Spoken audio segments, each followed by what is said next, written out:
अपनों का कत्ल करके वो घर में ही गाड़ देता था लाशें। माँ बाप को गार्डन में दफनाया। गर्लफ्रेंड की कब्र पर बैठकर पीता था शराब। सरफरे आशिक ने अपनी प्रेमिका का मर्डर करने के बाद उसकी लाश को अपने बेडरूम में दफन कर दिया था। कातिल की कहानी आपके रोंगटे खड़े कर देगी। तो चलिए शुरू करते हैं। नमस्कार, मेरा नाम देव है और मैं आपको आज एक ऐसी कहानी सुनाने जा रहा हूँ जिसके आपके रोंगटे खड़े हो जाएंगे। तो चलिए शुरू करते हैं। ये कहानी है उदयन की। उदयन 17 दिसंबर 2016 को एक पोस्ट करता है जिसमें लिखता है, आकांक्षा मेरी ज़िंदगी है, किसी ने उसे पिन भी चुभाया तो मैं उसके दिल को तलवार से चीर दूंगा। इस पोस्ट में आकांक्षा के साथ उसकी तस्वीर भी है और एक और पोस्ट है जिसमें वो लिखता है कि इस बात पर कोई शक नहीं है कि उसने मेरी पूरी तरह बदल दिया है, मुझे अच्छा इंसान बनाया। मैं सिर्फ एक नियम फॉलो करता हूँ, आकांक्षा के दोस्त मेरे दोस्त हैं, उसके दुश्मन मेरे दुश्मन हैं। उदयन के इस पोस्ट से कोई अंदाज़ा भी नहीं लगा सकता है कि वो जिसे अपनी जान बता रहा है वो उसकी जान ले सकता है। हालांकि ये सच है कि उदयन ने आकांक्षा को हमसफ़र तो बनाया था मगर उससे कभी मोहब्बत नहीं की, क्योंकि जिसके जहन में हवस हो उसके किरदार में कभी कोई हो ही नहीं सकता। सिरफिरे आशिक ने अपनी प्रेमिका का मर्डर करने के बाद उसकी लाश को अपने बेडरूम में दफन कर दिया था। कातिल की कहानी आपके रोंगटे खड़े कर देगी। उदयन कितना बेरहम था इसका अंदाज़ा इसी बात से लगाया जा सकता है कि उसने अपने सबसे करीबी 3 लोगों की हत्या की। माँ बाप की इकलौती औलाद उनकी मौत की वजह बनी। वहीं जिस गर्लफ्रेंड को वो बीवी बनाने का दावा करता था उसने उसे भी नहीं बख्शा। साल 2007, दोस्ती कब प्यार में बदल गई। पश्चिम बंगाल के बांकुरा की रहने वाली आकांक्षा उर्फ श्वेता बेहद खूबसूरत थी। वह बहुत मिलनसार लड़की थी। उसी साल यानी 2007 में उसकी मुलाकात सोशल मीडिया के जरिए उदयन नाम के लड़के से हुई। दोनों की दोस्ती कब प्यार में बदल गई पता ही नहीं चला। सोशल मीडिया से शुरू हुआ ये रिश्ता मुलाकातों और लंबी बातचीत में बदल गया। यह क्रम करीब 7 साल तक ऐसे ही चलता रहा। ऐसा लग रहा था मानो आकांक्षा उदयन के प्यार में पागल हो गई हो। वह उसे किसी भी कीमत पर खोना नहीं चाहती थी, इसलिए उन्होंने अपनी ज़िंदगी का एक बड़ा फैसला लिया। उस साल वह अपने परिवार से यह कहकर सीधे भोपाल उदयन के पास आ गई कि उसे नौकरी मिल जाएगी।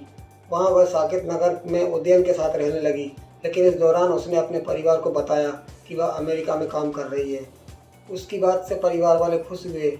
उन्हें लगा कि आकांक्षा ने बड़ी सफलता हासिल की है, लेकिन उन्हें इस बात का अंदाज़ा नहीं था कि उनकी बेटी के साथ क्या होने वाला है। जुलाई 2016, परिवार से बात करना बंद। तभी अचानक आकांक्षा ने अपने परिवार से बात करना बंद कर दिया। परिजनों ने काफ़ी प्रयास किया लेकिन कुछ पता नहीं चल सका। इसके बाद आकांक्षा के भाई ने उसका नंबर ट्रेस किया तो उसकी लोकेशन भोपाल में मिली। जब उसके परिवार को शक हुआ कि आकांक्षा भोपाल में उदयन के साथ रह रही है, अब घर वालों को उसकी चिंता सताने लगी। जब परिवार वाले हताश हो गए तो उन्हें अपनी बेटी का कोई पता नहीं चला, तो उन्होंने थाने जाकर आकांक्षा की गुमशुदगी की रिपोर्ट दर्ज कराई। पुलिस मामले की गंभीरता को समझ रही थी। बांकुरा पुलिस टीम तुरंत भोपाल आई लेकिन उन्हें कुछ हासिल नहीं हुआ। फिर भोपाल पुलिस की मदद ली गई और जांच आगे बढ़ी तो पूरे मामले का सनसनीखेज खुलासा हुआ। जांच के दौरान पुलिस को पता चला कि उदयन ने अपनी प्रेमिका आकांक्षा की हत्या कर दी है और उसके शव को अपने घर के बेडरूम में ही दफना दिया। ऊपर से फ्लोरिंग की गई थी।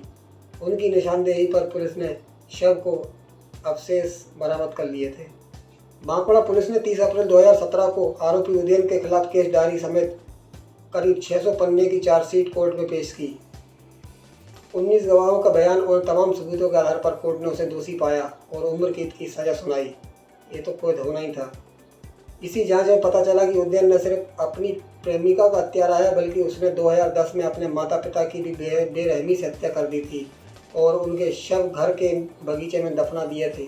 बता दें, आरोपी उदयन ने 13 साल पहले मां इंद्राणी और पिता वीरेंद्र दास की गला दबाकर हत्या कर दी थी। फिर उनके शवों को सेप्टिक टैंक के नाम पर गड्ढा खोदकर दफना दिया गया था। शुरुआत में पुलिस को लगा कि यह मामला आकांक्षा की हत्या तक ही सीमित है, लेकिन जब उनसे उनके माता पिता के बारे में पूछा गया तो वह ठीक से जवाब नहीं दे पाए।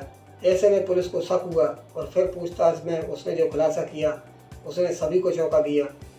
उसने बताया कि मां इंद्राणी और पिता वी के दास की हत्या 2010 में कर दी गई थी और उनके शवों को रायपुर स्थित उनके घर के बगीचे में दफना दिया गया था। पहले उसने पुलिस से झूठ बोला था कि मां अमेरिका में रहती थी जबकि पिता की बीमारी से मौत हो गई थी, जबकि उसने पहले मां और पिता की हत्या ही कर दी थी। इतना ही नहीं, उनकी मौत के बाद वह फर्जी दस्तावेजों के जरिए 7 साल तक अपनी मां के नाम से पेंशन भी लेता रहा। फिर इसके बाद उसने मकान बेच दिया और भोपाल में रहने लगा।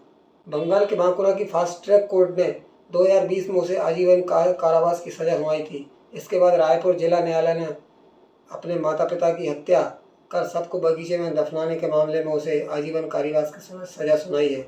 उदयन दास अब पश्चिम बंगाल की एक जेल में आजीवन कारावास की सजा काट रहा है। तो ये थी दोस्तों एक खौफनाक कहानी, जिस व्यक्ति ने अपने माँ बाप को तक नहीं छोड़ा, प्रेमिका की बात तो बहुत दूर की है। तो कैसे कैसे लोग होते हैं। तो आप सब सतर्क रहिए, सावधान रहिए। इसी के साथ नमस्कार, जय हिंद।